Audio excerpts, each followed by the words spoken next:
Dr. Edgar Terrence? Yes. You have repeatedly refused to trim the monkey tree that spills onto your neighbor's property, and now because of that, you've been served. Oh, you're a jerk. Yo, you've been served. You've been served. You've been served. You've been served.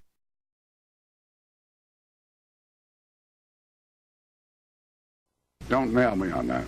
Did you obtain prior approval from the association for that shed?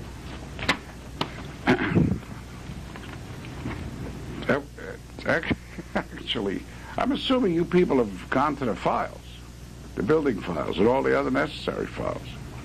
If you haven't, you're a fool. Actually, it was an accommodation that we spoke about, and we never made it. It was an accommodation, and we never made a formal application about it. And if you take exception to it, I'll put it back where it was, which is right on the killer's line. You want me to do that? I'll be glad to. Today, tomorrow, next week, that's where it was. It was on the survey. It's on the survey. And I gently removed it. Am I going to be punished for it? Good. I'll put it back. Was that a yes or a no? It was a you.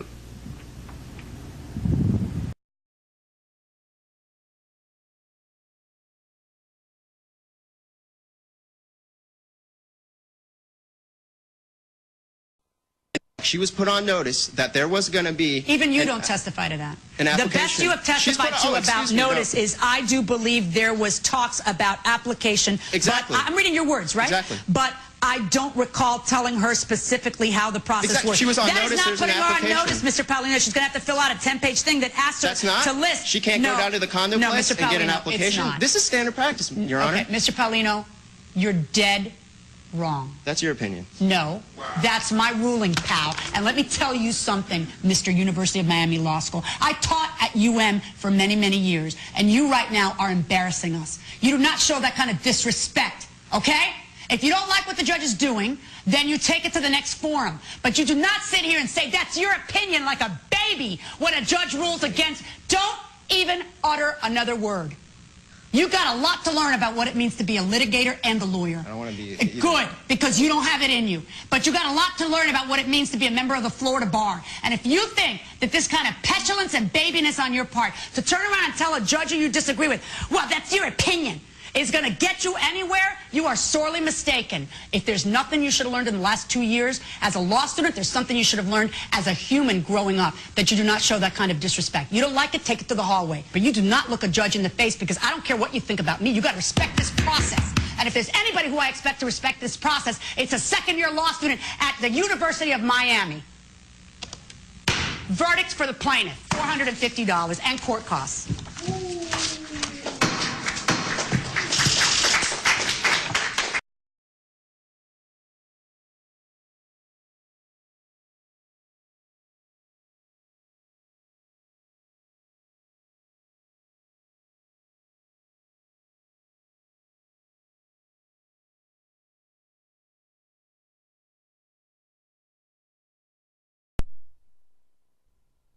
The three scariest words in the English language. Trial by jury. I'm just proud to be a part of the American judicial system. Before my daddy died, he taught me one thing. See, the thumb goes away, comes back.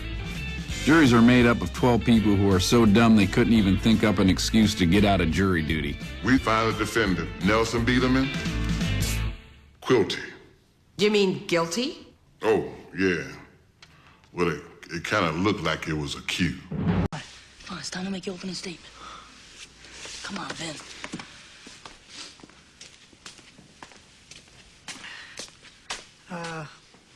Everything that guy just says is bullshit. Thank you. Your witness?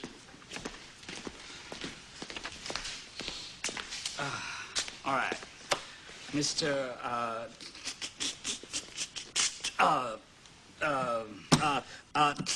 Tipton. Now, when you viewed my clients, how far away were you? About 50 feet. Oh, now, do you think that that's close enough to make an accurate,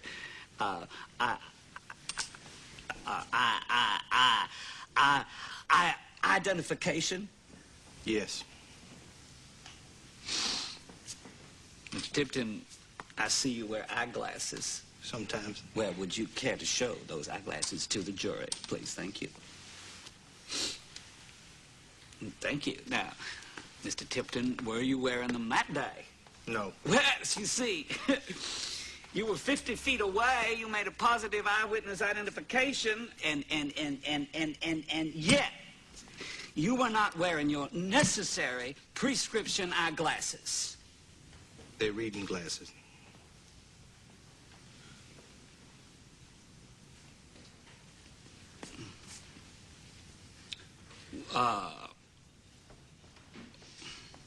Well, no more questions. Mr. Gambini, your witness. He's a tough one. Yes.